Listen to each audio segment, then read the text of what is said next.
Diving into this week's pull list, guys. We got quite a few different ones. It had me really excited, especially coming out of last week's pull list. We got a couple different ones in a row that are hitting back to back to back. Started off the year slow and now picking it up and getting some heat. Heat, Miami Heat. Chicago Bulls.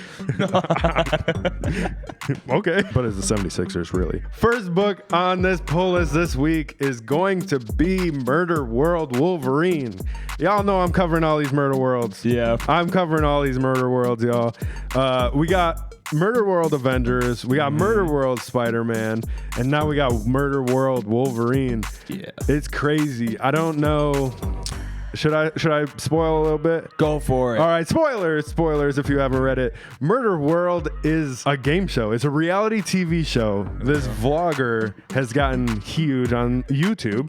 Welcome to YouTube. And he's trying to figure out how to take his content to the next level. He gets this mysterious invitation to this thing called Murder World, and he goes there thinking that he's going to be basically filming a documentary about it, and he ends up in it. And Murder World is this guy named Arcade. He has basically taken all of the heroes, and we haven't seen any villains yet, but I don't know. He took all the heroes and basically, I don't know if he's like mind controlled them or what he's done. The whole point of the reality TV show is not to die. Along the way, you have to fight all these heroes. So the first one was the Avengers. You have to get past all these evil Avengers. Oh, dang. The second one was Spider-Man.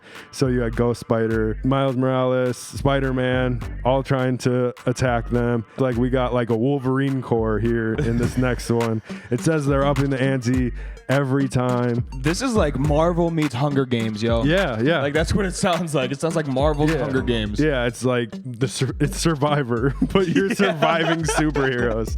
Like good luck. This is one, like once it's done, I want to see some kind of something. Animated movie, TV show, movie. That's like cool. This is cool. Whole Really concept. been doing like one variant. They really like the main covers are actually really cool. Book number 2 up on this list, guys. We got another Batman One Bad Day coming out. We got Catwoman, issue number 1. This is supposed to be one-shots, but they keep labeling them issue number 1. Oh, really? So I wonder if down the line they're going to do One Bad Days and then kind of give everybody their own storyline. They do the same thing with Murder Worlds, actually.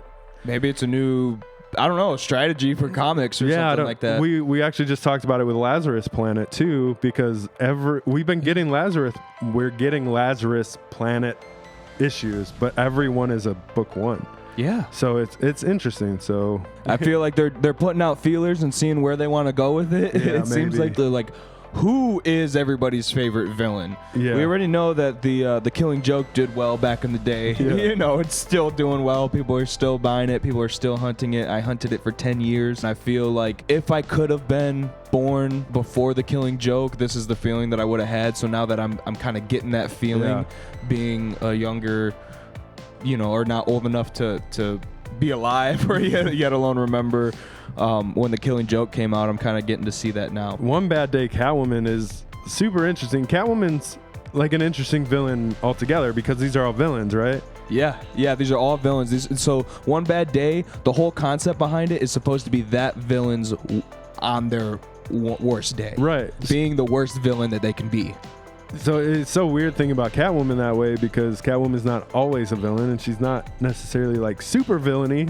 Yeah, but she kind of just like steals everything. We're going to see how bad she can be on her worst day. I wonder what she's going to rob. But I feel like a Catwoman's super smart too. You know what I mean? So it's just a weird thing to think about. Mm-hmm.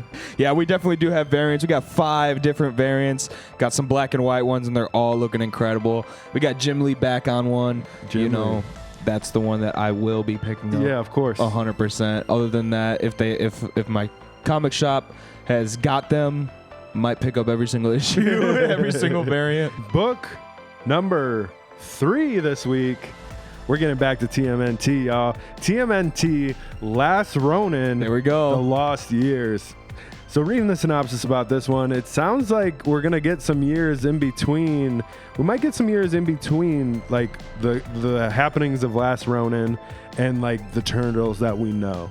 Cool. There's going to be some of that journey that Michelangelo went on to get to the Last Ronin point to where he did what he did in Last Ronin, and the happenings. But it also says that we are getting a master, like I think it's Casey Jones' daughter or something. Okay. I'm not sure, not up on that one, but her name's like Casey Marie Jones, or maybe his name is Casey Marie Jones, but they're training potentially the next generation of Teenage Mutant Ninja Turtles. So we'll see what that means, and see what happens, see what we get into. That's a big, lot of potential there. Yeah. I guess is what I'm trying to say. A lot of potential there for some really cool stories. On top of that, I think you got me more into the Ninja Turtles lately. I've always kind of been into them here and there, more so with the movies and TV shows and stuff. But with the Last Ronin run and stuff like this coming out, I'm getting super into them, and the art is just incredible, man. It's interesting too, because they made it known that Last Ronin wasn't canon. It was just like a super dope story that they were gonna do. Right. So I'm kind of curious to see, when moving into like the next generation, well, it would be kind of curious to see if they start taking that and making that more canon, or trying to alternate canon, or see what happens. Maybe we'll get a TMNT multiverse or something crazy. Yeah. The Last Ronin has some really cool variants as well. There's a bunch of them. They got a lot of them. The Last Ronin title, like the logo, just looks cool to me too. Yeah. They have 12 variant covers on this one. So this one's gonna couple versions, couple what are they called? Trade dresses. Yeah, trade dresses. And that one with the baby turtle on it. Yeah, that looks so cool, dude. I was like, I want that tattooed. That was my first thought. I was like, that is so sick. Last and certainly not least on this pull list, guys, we got Harley Quinn issue number 26.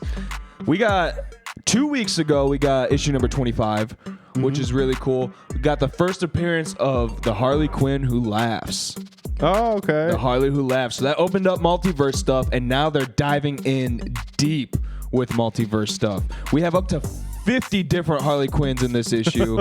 So they, like I said, they cracked open that multiverse. I kind of reading that synopsis of that previous issue, I was like, they're diving in. They're diving in. So now we're getting into some cool multiverse stuff. I wonder, I'm super excited on that. The artwork but behind any character in this multiverse line who laughs, if that makes sense. Like, any character who laughs is just insane. Right. It's just insane. The Batman Who Laughs looks like the Joker with like these big spikes as eyes. You can't even see through them, but you can see everything. you know, so they look so cool. And Sideshow does these different kinds of statues with them. And now that we saw the first appearance of the Harley Quinn Who Laughs, which I believe is the first appearance, correct me if I'm wrong in the comments, but for the first appearance of the Harley Who Laughs, Sideshow has got to hop on this. All I can think about, I'm like listening to you, but all I can think about is 50 Harleys in one room talking to each other. I know. It'd be horrible. Oh my gosh. It'd be so loud. Like putting 50 Harley Quinns in a conference room just talking like Harley talks. Yeah. Oh my God. At the end of the synopsis, they mention a mermaid Harley. Oh, okay. And the normal Harley is jealous of mermaid Harley. Makes sense, yeah. We're getting a cat fight. We have 7 different issues, hitting it with the Harley Quinn Poison Ivy variants, different trade dresses, different virgins. I think that wraps up episode 15 of the podcast. Let us know what you're pulling this week. As always, check out the description for things like free money and discounts on Jitterless Energy. Use links, join our Discord, hang out with us. People are always sending us slabs in the Discord, blowing us away. Cool stuff always. They got statues and all, the whole 9 yards. Yeah. All these collectors talking about what they're collecting. And until next week, this has been Collective Comics. See ya.